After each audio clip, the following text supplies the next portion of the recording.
Using Webflow involves several key steps to design, develop, and publish your website. Here's a concise guide. Sign up and log in. Create an account on Webflow and log in. Create a new project. Click New Project and choose either a blank canvas or a template.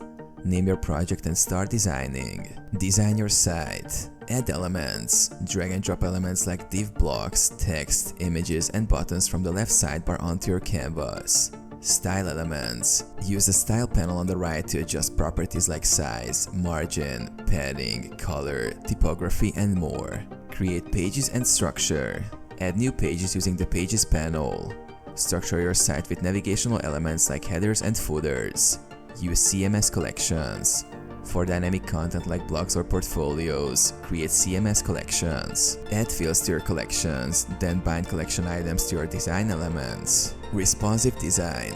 Use the responsive design tools at the top of the designer to adjust your site for desktop, tablet, and mobile views. Modify styles and layouts for each breakpoint. Interactions and animations. Add interactions and animations using the Interactions panel. Create animations triggered by page load, scroll, or element interactions. Preview and test. Use the preview mode to see how your site looks and functions. Test on different devices to ensure responsiveness. Publish your site. Click the Publish button in the top right corner to publish your site to Webflow's hosting or export the code to host elsewhere.